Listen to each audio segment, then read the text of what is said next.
Welcome to Intended Consequences, the official podcast of the Strategy Corp Institute of Public Policy and Economy. I'm your host, Mitch Davidson. Today, we're joined by Dr. Kate Graham. Kate is the Ontario Liberal Party's candidate for London North Centre for the 2022 provincial election, where she also ran in 2018. As a newcomer to Ontario politics, she also ran a grassroots campaign for the leadership of the Ontario Liberal Party in 2020, and her fresh ideas earned her support from several party heavyweights, finishing an impressive third in that race. In her day job, she holds a PhD in political science, teaches in the political science departments at Huron University College and at Western University, and is also the creator of Canada 2020's podcast, No Second Chances, which is about women in Canada's most senior political roles. Kate, thank you for coming on the program today. No problem. Thanks for having me, Mitch. And good to see you again. Yeah, it's worth mentioning that. Yeah, off the hop, it has been a long time. So for the edification of listeners and viewers, Kate and I actually had a class together once upon a time back in 2012, 2013, I think it was, at Western, where you were completing your PhD and I was doing my master's, and we were in the same class, and lo and behold, several years later, we're crossing paths in Ontario political circles. This was Bob Young's class, right? Yeah. I don't think we had it on the bingo card that you'd go into provincial politics. He was, for those who don't know, Professor Bob Young from Western, he was just incredible scholar, Canada Research Chair. I don't know what your experience with him was as a professor, but yeah, I feel very honored to have learned from him. And just one tiny story about Bob in that class. The final paper, I remember I wrote, and I put my heart and soul into writing a paper I was really proud about. You get the paper back, there was nothing written on it. I was like, did he even mark this? And then at the end, it just said, mostly correct, 85. I was like, mostly correct? Care to elaborate? But yeah, he was just an amazing guy to learn from. And yeah, it's funny how the world turns out, that we would never imagine that we would find ourselves sitting, chatting again in a very different context. Yeah, there were only, I think, 4 people in that class. So I look forward to the other 2 becoming, prime minister and leader of the UN or something. We're just going to keep running into these people. But so since that class, you got your PhD, you started a family, you ran in the provincial campaign, you ran for leader. A lot's gone on. So we have some catching up to do. Let's put it that way. So I want to start with the political stuff. Sure. You became the candidate in London North Centre for the 2018 election. That was an uphill battle, a tough election for the party, finishing third in that race. And then you threw your name in the hat for leader of the Liberal Party, put out a really detailed policy platform, number of leadership debates. This was all pre-COVID too. So you're still traveling the province. I think you were in the process of starting a family as well. I was pregnant. Yeah. Yeah. So, quite a lot going on. So you're going sort of from a political scientist in your day job to a stone's throw from being, the leader of one of the largest provincial political parties in the country. Have you had a chance to sort of reflect on that race and what you learned from your entrance to partisan politics so far? Mm-hmm. Well, when you say it like that, yeah, it has been quite a couple of years.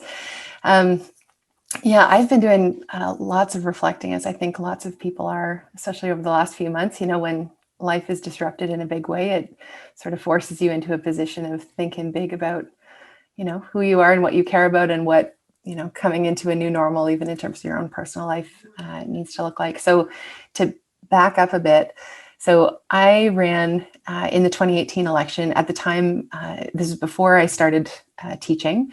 So I had worked for 10 years as a public servant at the City of London. And there were a couple of issues that, I'd been working on for a long time. So one was about getting an investment in London's transit system.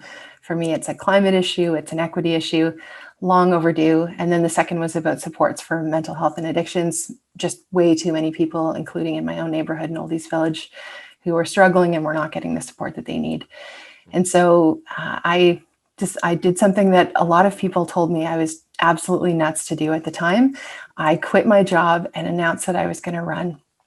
And, not an insignificant detail to this is I was joining the team of the province's first female gay premier, and the party was tanking in the polls. And I had lots of people say to me, why would you do this right now? Why not wait for your opportunity, meaning a time that it's politically easier to step forward and the odds of success are higher. And to me, that's the exact opposite way of thinking about this. the party was doing things that I thought my community needed. And I was super proud to stand beside a leader who I believe was not only personally reflects the kind of change that I would like to see, but was pushing hard even when it was unpopular. And so, I feel really proud for having been a part of what was, a really difficult campaign. But there's something about, I thought I knew a thing or two about politics from studying it and working and so on, but standing on tens of thousands of people's doorsteps, especially in an angry election where they've got a lot to say about the way that, politics has let them down. I came through that as a better human being. Like, I came through that with a much clearer understanding about the kind of change that I want to see in my own party, the change I'd like to see in our province, the change I want to see in the world, and the change I want to see even in me. And that, carried me to run for leader and to continue to be involved today. And but I think, politics has this powerful way of really focusing you on what it is that you actually care about. And so I feel really lucky to be a part of this process where instead of, wanting to see something change in the world and sitting back and hoping somebody else would do it, I'm very much a believer that if you want to see something change, you need to be ready to go all in yourself, encourage the people around you to do the same. And I feel, despite having lost 2 elections, I feel like I have won and gained a lot.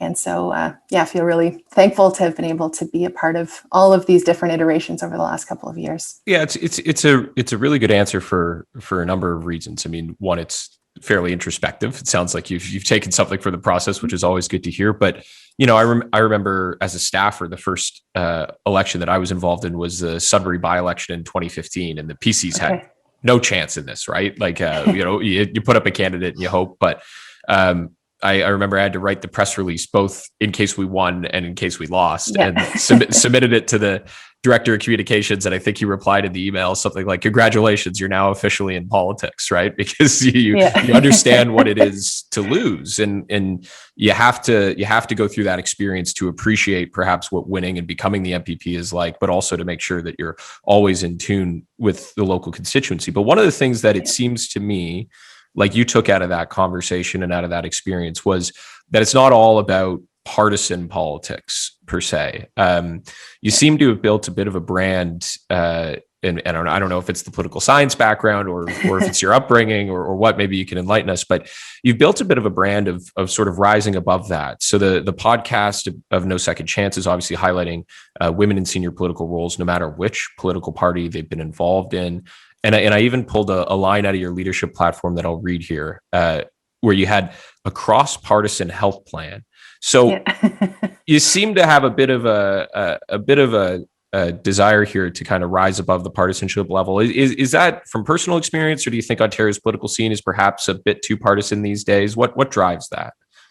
Well, the start of my career was in local government, where on the surface, at least, there are no political parties, and councils are filled with people who have quite different political ideology and see the issues quite differently. And I observed over and over and over again that the best decisions would emerge when people who had different ideas could actually listen to each other.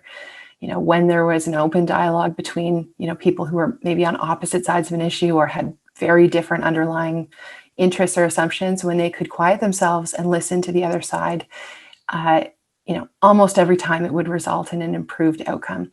And so, translate that into provincial and federal politics, where it's organized around political parties and it's set up to be adversarial, and there's an interest in parties, discrediting each other at every opportunity. To me, the cost of that is very high, because it means we're investing a lot of energy in essentially reducing people's trust in politics and in political leaders and in the ability that politics can have to bring about positive change. To say it in a simpler way, it's like a total turnoff for a lot of people. It's one of the reasons women don't want to run. It's one of the reasons people don't vote. They don't see it as being a place where constructive change is made. And so for people who are engaged in politics, I think there's a wake-up call there about how we do politics. I think it's good that we have people who have different ideas sitting at Queen's Park.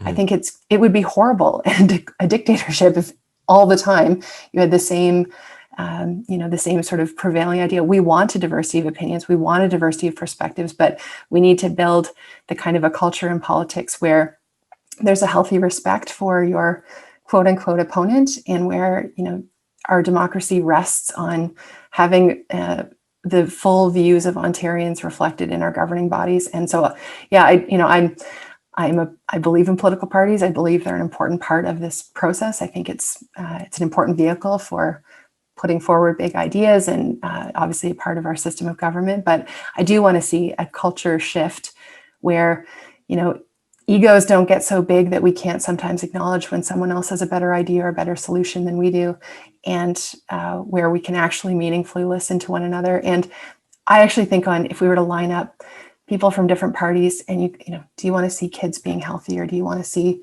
seniors being safe in long-term care? Do you want to see small business doing well? People agree on that, no matter what party they're from. And so being able to identify things that we all agree on and that we're willing to work together on, and then investing the rest of the energy in the things at the margins that we may disagree about, I think is a much smoother path to making progress as a society.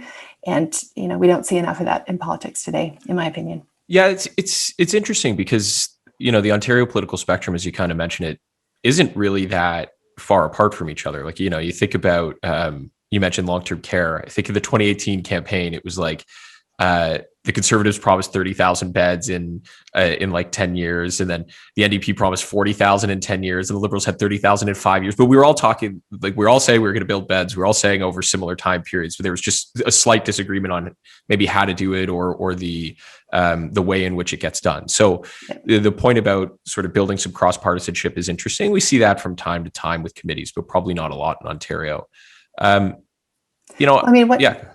One good example of that. So during this pandemic, Peggy Sattler, who is a NDP MPP from London West, she put forward a bill around paid sick days, and that had support from the Liberal Party. Stephen Del Duca was supportive. Mike Schreiner and the Green Party were supportive. For me, that is an easy opportunity where we know this is a problem. We know this is a solution. There's broad public support for it. And, the fact that didn't go through, sometimes a good idea is more important than where the idea came from. And that's what I want to see more of in politics. I was really proud to see Stephen Del Duca speak so favorably for it. We need to see more of that. Doesn't matter where the idea came from. If it's a good one, we should do it. Yeah, I actually recently wrote a piece about creating sort of like a private members bill committee, because, these people bring forward legislation that represents their constituencies in opposition, and then it kind of falls into this, mess of government bills and private members bills, and they don't go through the process. And then, if they do get passed, it's a rush to the floor. And so I think what we're talking about here a little bit, if I were to pull a theme, is a bit about empowerment in a way, be it an empowerment of individual MPPs or the people that they represent. And you mentioned that sort of dissatisfaction with politics, something that you talked about in your leadership campaign quite a lot. And I have another line here, so forgive me for quoting directly. But you did your homework. I did do my homework. But one of the lines that you had that I thought was really striking, so I pulled out in particular, and I'll quote it, was, "Politics isn't about taking power; it's about giving power." So obviously, as someone who's looking to get elected and go to Queen's Park in 2022, it goes without saying that you're going to go there to represent your constituents. But how do you do more of that representation and direct engagement with people in that role? Mm-hmm. So just to speak to that quote. So this, for me, was, if I was to say, like, the single greatest learning from being a candidate in 2018 and then again in the leadership race, is people feel like they have no power. They feel like things are happening to them. Sometimes they're angry about it, whether it's their parent can't get in for a surgery that they need, or their kid has an issue at school that's just not being resolved. They feel like they don't have the choice and the freedom and the ability to make the changes that matter in their own life. And that was the sort of profound aha moment for me during that first campaign, was politics is supposed to be a place where you can have a say and shape the things that actually affect you, and that the things that affect you don't happen without some sort of opportunity for you to be involved in that. So I think there are a lot of, very concrete and sort of obvious things that we need to do in how decisions are made and how we govern, that include meaningful opportunities for people to engage in those decisions. So I'll give you, one, this is going to sound maybe more partisan than I'd like it to, but, so in London, we were the only municipality to adopt ranked ballots. And it was because the previous Liberal government empowered municipalities and said, you are a level of government and you can choose the way that you want to vote that makes sense for you. That is up to you, local governments. And that was great. Some municipalities decided to do their own consultation processes on what they would like to do. In London, we had a council elected where the majority of councillors in 2014 ran on ranked ballots. They made a decision to implement ranked ballots. They entered into contracts with providers. And in 2018, they had a ranked ballot election. And, we had the first Black woman elected to London City Council who has said publicly she wouldn't have run if it wasn't for ranked ballots, because it promised a more conciliatory kind of tone to the election. So it produced, in my view, some good outcomes. And then under the guise of a COVID bill, that opportunity for local governments to choose their own election system was just ripped away. Nobody asked for that. There was no consultation. It was a surprise even to, city councillors in London. It came at great expense for London because already entered into contracts and so on. And so that's the kind of thing that, fuels that underlying feeling that, the world is happening to you and you have no power over it. When unilateral decisions are made, without talking to anybody, without consultation, just because, somebody at Queen's Park can, that is not okay. Like, that is the kind of thing that I think needs to change, because it when there's a different style of politics where people actually do have meaningful opportunities to participate and be involved in decisions, it gives people power that they should rightfully have in a democracy. So that's a long way of saying more meaningful opportunities for engagement at every opportunity. I'm a big fan of things like citizens' assemblies and deliberative processes, where citizens actually get to be involved in shaping policy outcomes. It's one of the reasons I think parties are valuable is, right now we're doing it. I know we're going to talk about this, but or I hope we're going to talk about this. We are actively in the market for good ideas, where we've said, even if you're not an Ontario Liberal, we want to hear what are the ideas that you'd like to see from our party and in the future of our province. Tell us. And, we're going to consider those as we build our next platform. We need more of that. Less of unilateral decisions that have very real costs for people, and more opportunities for people to contribute and participate in decisions that they care about. So let's talk about the platform process, because Sure. I read the bio out. It sounds like you weren't busy enough, so you've also taken on this role of being the platform co-chair. And in that process, you've just launched the Take the Mic campaign, which is a platform consultation process. So I noticed ranked ballots are in there is something that you can that you can have your opinion on, but maybe just for educating listeners, tell us what that process is and how they could be involved. I think there's also a deadline coming up, so perhaps just a bit about the who, what, when, where, why of that consultation. Sure. So I am just delighted to be co-chairing with MPP Michael Cotto something called Take the Mic, which will lead into the building of our 2022 platform. So this process starts by going big and saying to Ontarians, what do you want to see in the future of our party and our province? And the first step of this is the Take the Mic consultation, where we are quite literally passing people the mic and saying, you talk and we listen. So over 5 weeks, we have launched 10 conversations, 2 per week for 5 weeks. And then there's an extra week at the end where people can weigh in. And we kick the discussion off with a few ideas and ask people to weigh in. So, things like empower municipalities to implement ranked ballots if they wish. People can vote, I love that idea, I don't like that idea. They can comment, they can read other people's comments and comment on those comments. And then what I think is the most important part of the whole thing is there's a spot at the end to say, what other ideas do you have? What are the things that we don't have listed here that you would like to see? We've received, I think as of yesterday or the day before, 12,000 individual comments and ideas so far. And we will be taking those very seriously and listening very closely. So this tool, this sort of initial stage, will be open until April the 5th, so the end of the Easter weekend. So any Ontarian, you don't need to be a member of the party. You can go on and tell us what you think about a couple of ideas that we're starting the conversation with, and share other ideas of your own.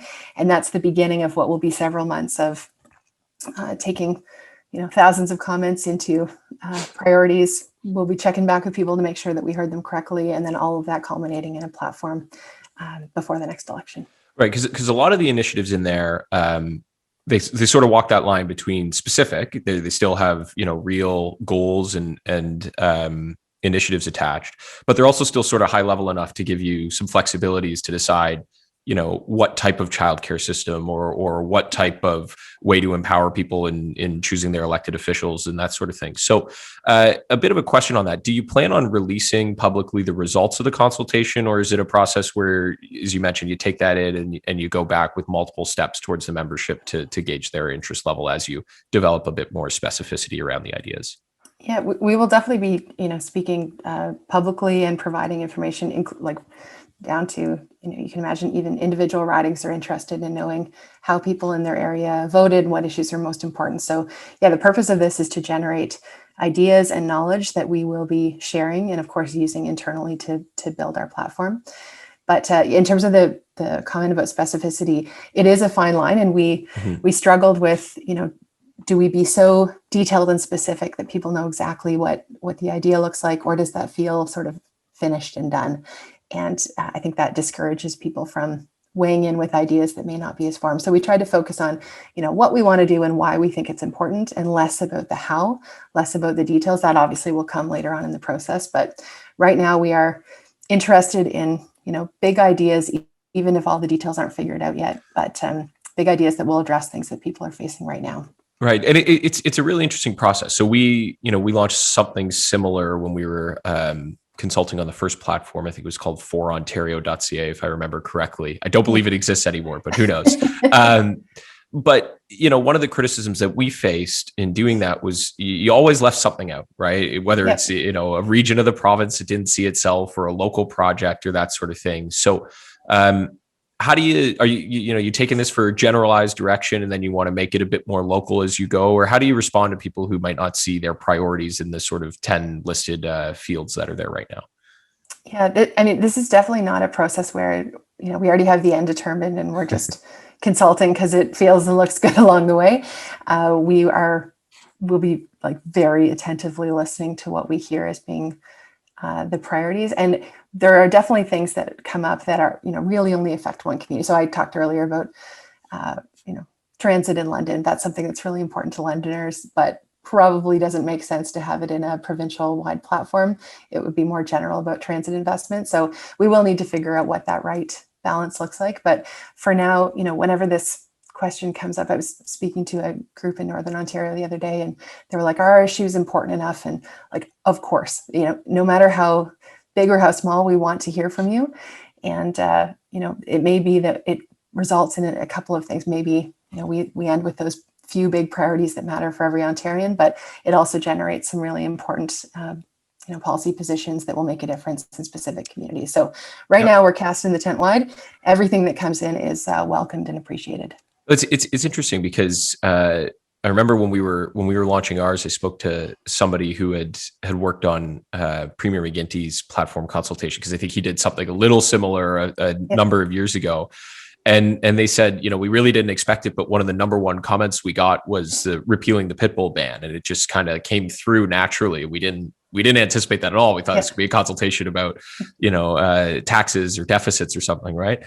And for us, I think we actually implemented a policy about allowing first responders to break the window into a car if a pet was locked in it, because they were legally allowed to do so for a child, but not for an animal who was in a distressed situation. And it was something that never came across our desk in the traditional sense. And I think it's important because there's not necessarily an association of pet owners or association of working moms or an association of people who pay their hydro bills. So getting that grassroots involvement is really key. But one thing that I certainly didn't have to deal with, and that the PC party didn't have to deal with, was creating a platform in the middle of a pandemic. So, no one has had to deal with this, luckily. yeah, exactly. You've got, changing case numbers, changing deficit numbers, changing vaccine rollout numbers, hopefully, depending up and down in the right areas. But with all this change happening, how do you keep your eye on the ball, build a platform that's responsive to people's needs when their needs might be changing very quickly? Mm-hmm.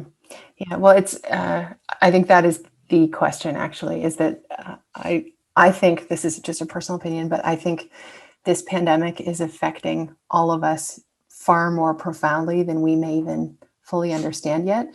I've got a 7-month-old at home who has never actually really seen another baby. I think she thinks that the whole world is just me and her dad inside her house, and she's in for a very big surprise when this is all done. But that may have a big impact on her level of stranger danger as a toddler, and maybe even later on. Who knows? For people who have had to go through job losses through this, for people who are feeling isolated, mental health rates are through the roof. For people who have experienced, women experiencing domestic abuse who've had a just horrific year. There will be long-standing implications of the things that we are living through right now that I think if anybody thinks they fully understand them, they may not appreciate the magnitude of them. So for political parties, including the Ontario Liberal Party, listening as carefully as we can to what people are most worried about right now, and taking every bit of insight that we can, reading the signs around us about what are going to be the crises that linger in the wake of COVID. And, what levers does the provincial government have that we should be using as aggressively as we can to help address those problems is a really important part of this. And this is actually something we've been talking about internally is, we're doing this consultation now for an election that is planned for June of next year. People's realities may look quite different then, if schools close again, if more businesses are closing, if we see even greater numbers of women leaving the workforce, like any of those things are really important signs that we need to be responding to. So, even though we have these nice, neat processes that, here's the timeline for this, and here, we really need to make sure that the door is open from beginning to end to hear from Ontarians about what they care about. And I think that's true of our party and every party, and definitely of the government. When things are changing so quickly, there's an even greater responsibility for people in positions of power to be listening to the people that they serve about what's going on in their lives right now. Mm-hmm. It's a really good point, because elections are dictated by the events that occur within them, right? And yeah. Thinking back to 2018, like right before the writ was dropped, we had President Trump come out and mention that NAFTA was going to be renegotiated, and all of a sudden that was trade was a huge issue. And I don't think it was in not provincial jurisdiction, but I don't think it was in any of the 3 parties or 4 parties major platforms. So all of a sudden things get thrown, and you're right, priorities could change. But one of the ones you talk about the lasting impacts of the pandemic, and it is a bit of a fool's game to predict it, but let's go for that a touch. One of the ones that I've been sort of keying in recently is this real desire to be thought of regionally and distinctly from other parts of the province. Hopefully in the future, we won't define ourselves by which public health unit we're in. But this idea that, Toronto might be having higher case counts, or Peel might be having higher case counts, and in other parts of the province, the experience might be very different. And so needing sort of regional policies that react to the realities on the ground. As someone who lives, works, and hopefully represents Southwestern Ontario riding, how do you think the pandemic is going to sort of accelerate that need for London to be treated a bit differently, and for Southwestern Ontario to be treated a bit differently than the rest of the province? Yeah, so Ontario, this goes without saying, but we are a big, diverse, complex province. 15 million people who have very different experiences depending on who they are and where they live. And so, I've always been a big proponent of appreciating that when we are making policy decisions. Treating the entire province as if it's the same very rarely has an even effect. Instead, it disproportionately benefits some and disproportionately disadvantages others. And if there's anything that we know with certainty about this pandemic, just based on, the signs all the way through from the beginning right up to today, is that it's deepening inequities. So we already had a gender gap. And now when we see that, 12 times more mothers than fathers have had to leave the workforce, 500,000 Canadian women have left the workforce permanently, people who are working in precariously employed, or who are frontline service providers, healthcare workers. We know that there's been a disproportionate burden on them. Racialized communities have had a tougher experience. So I actually think that appreciation of the diversity of the province, both regionally, demographically, sometimes based on sector, is going to be even more important when developing provincial policy going forward. We need to understand the different experiences that people have across the province and be sensitive to that when we're making policy. So that's a long way of saying I think we need to attentively listen to what's happening, but appreciate that that's different depending on who you are and where you are. Yeah, well, to your point earlier about the sort of subtle differences, I'll say, between the parties, it seems that understanding of the impact is starting to be accepted by all. I mean, I'm sure there'll be different policy responses on how to deal with that, and those could differ substantially, but there seems to be a bit of a universal acceptance of the impact, specifically the gender impact and the racial impact that's occurred throughout the pandemic, which is a positive sign. And I think one of the places it actually started, and I'm really curious to pick your brain about this. It kind of started in the academic circles, right? You got a lot of people who are, looking at the data and pointing out these trends to the point where I think, the term she-cession was coined and all sorts of things that were from more the academic community than the political community, right? And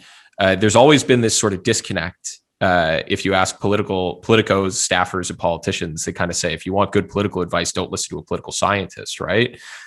You're in this in-between field, right? Where you're a political scientist and you're a politician. That's a rare breed. You get one or the other very commonly.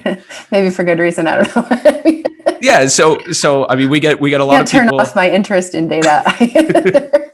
Evidence-based decision-making is not just a nice catchphrase for me. Yeah. Totally fair. But we get a lot of people who listen to this program who'd be like political staffers, civil servants who might have, say, a poli-sci degree, or a lot of people who've gone through those sorts of programs.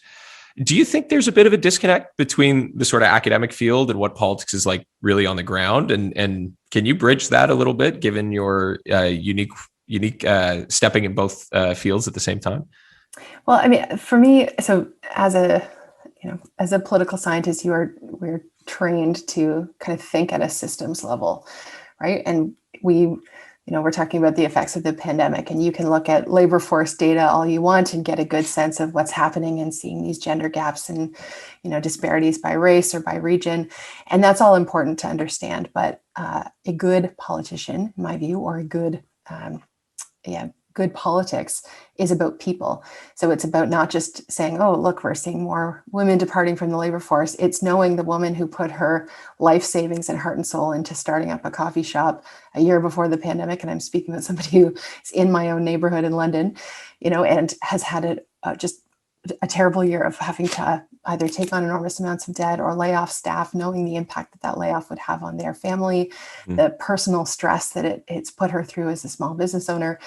So we need a healthy understanding of both the systems level impacts, but also a very real empathy for what is going on in people's lives. And that, to me, is if there's any disconnect, I think it's that people tend to be in one or two of those camps, but we need to make sure that political parties and our systems of government account for both equally. We need that big bird's eye view, but we also need to have just a fierce empathy for people and what this all means in terms of their day-to-day lives. Yeah, that's a really good point. I think if you're listening to this episode and you're thinking about how politicians make decisions and you want some insight into that, to me the takeaway is that these decisions aren't made in a vacuum, right? There's very real stories and consequences to leaving a certain tax bracket out of an income tax cut, or designing a credit this way or that way. And I would say politics is sort of the one job where everybody thinks that they can do their boss's job better than their boss can, right? You always hear, I don't understand why the minister answered the question that way, or that sort of thing. And it's very different when you're in that seat and, the camera's on you and you're responsible for people's livelihoods or impacting their livelihoods in some way. So getting that understanding of the real life distinction from the political world that might not carry over to the political science world. Hell, maybe we've stumbled on the extra 15% that Professor Young was mentioning when he said we were mostly correct. Mostly correct. But I do want to ask. I always like to sort of end the podcast looking forwards a little bit. So approaching the end of the episode here, I'd like to ask you about your year ahead. So this time next year, we'll probably be waiting, and who knows what happens, but we'll probably be waiting for the Ford government to release its final budget of its term, which will likely serve as a bit of a roadmap for its electoral prospects and campaign. Your party platform will either be pretty well done and almost released. Maybe it'll be publicly released. Who knows? That's a decision we don't expect you to announce on the podcast, but if you want to, go ahead. The writ will be issued any week now, if we're thinking a year ahead. For yourself, so I'm curious about this answer for yourself as well as more generally for the party. What do you need to do between now and then to make sure that you can achieve government and take home the riding of London North Centre for the people there? Mm-hmm. Well, I mean, it goes without saying that we have a lot of hard work ahead. We are a party that was sent a very clear message from Ontarians in 2018, and we are wise to listen carefully to what that message was. I worked on something within the party called the Listening Project, where we interviewed every candidate who ran across Ontario, but what they heard at the door and what exactly the concerns were in that riding. Together with Stephen Del Duca and Michael Cotto and others, we are now actively asking Ontarians what they'd like to see from the future of the party in the province. And we need to build a team that is relentlessly listening to the people that we hope to have the opportunity to serve, so that we can put forward ideas that people can see that they would benefit them, and that we can earn back their support to put those ideas into action.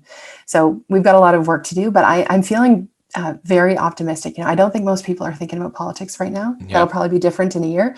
Right now, they're thinking about, is my kid still going to be able to go to school? Are we heading into lockdowns? And what's going on with my job? And I'm worried about my family member in long-term care. And they've got more sort of immediate issues to be worried about. But a time will come where they will be looking at, who should govern this province going forward? Is this a moment where we want to keep with what we've got, or is it time for a change? And I think we are going to come out very strong when that time comes. We have a leader who has, Stephen is a very hardworking. He's got sort of the opposite story of me in some ways. He's spent a long time. He's done every role in the party, from putting pamphlets on chairs all the way up to being the leader. He knows the inside of Queen's Park. He is a smart policy mind, and he's someone who, he's going to work hard right till the last minute. So we've got somebody who's got that experience. But then we also are putting together a team that includes a lot of really exciting new faces. Mm-hmm. And every time, we're, I think 62% as of right now or so female candidates. About half are from communities traditionally underrepresented in politics. So it is a really exciting, impressive group of people stepping forward to work as hard as we can to hear from people, put forward ideas that will help them, and do our very best to earn back their support as we head into the next election. So it's a long year ahead. I suspect by next year I will look a little more tired, but I think also a little more fired up because, again, I don't want to get too partisan at the end of the podcast, but this is a moment where I believe Ontario deserves better. And, but the onus is on us is to show that we are ready to take on that challenge. Yeah, it's crazy to think about what the ballot question could possibly be a year from now. And I'm not sure if you're in the game of predicting that or not, but you want the political scientist answer? Yeah. It'll be about who gets 32.5% in the riding, of course, in the political science world. But be it pandemic management, time for a change. I think this is a unique election in the sense that the last few have been it was very understood what the ballot question was. Last time it was clearly about affordability. Time before that was with Wynne and Hudak was about different directions for the province, accountability perhaps, and maybe a public versus private sector, depending on which party platform you were reading. But the ballot question this time, I think, is still a little up in the air. So as someone who has to answer that question to constituents at the door, do you have a sense of what that ballot question will be for June 2022? So this, I do not have a crystal ball, just like everyone else, but I do think that, after a year that for a lot of people has felt like utter chaos, not knowing if you can see your family members, your kids going to school, what's going on with your job, all of that has been going on. I think that we are going to find ourselves wanting stability and a big, bold vision around what this new normal is. You hear people say this all the time. We need a new normal, build back better. I think there's a healthy understanding that just going back to the way things were before the pandemic is not good enough. We had deep inequities. We were not doing enough on climate change. There were big problems already that have gotten worse during this time. So I think people will want the big vision of, how do we address those problems, especially the ones that have gotten worse over the past year. But I think they're also going to want stability, the stable hand at the wheel. after a time of chaos, I think we're all going to want a bit of reliability, predictability, somebody who is reasonable. We have a premier right now who loves to pick a fight. From $30 million to take on the federal government, sure, to like cancel rank ballots when nobody asked for it, taking on the teachers. I don't think that that's the kind of tone that we want to see in government coming through this. I think we are going to want a government that is good at working together, that is very focused on people, and that can rise above the normal bullshit of politics. Sorry, you said no swearing on this, but some of the normal things that turn people off of politics, and just be, not in it for the fight or the headlines or the wealthy business friends, but instead just very focused on the people of this province and the things that we can do together to make their lives better. So that's a long way of saying, I think people are going to want a government that has a very clear vision, that's very focused on them, and the ability to govern in a way that gives us the kind of stability that I think we're all craving after what's been a pretty wild year. Yeah, and I think if I were to take away one other lesson from this podcast today, it is a bit about that empowerment of people sort of having a voice and instilling change themselves, be that through the policy consultation, take the mic challenge that you've launched with the party, or through their own current MPPs, political parties, what have you. And it's nice to see not only that that's a message that you're relaying to others, but that you actually took on yourself, coming from the political science world and saying, I got to do something about this. So having more people who decide to take up the initiative themselves and get involved is always beneficial. And who knew it just happened to be the person that was sitting across from me in poli-sci class, 8 or so years ago. So really good to catch up. Really appreciate you coming on the program. And let's do this again sometime. Anytime. Thanks so much, Mitch. This has been a treat. All right. Thank you. Take care.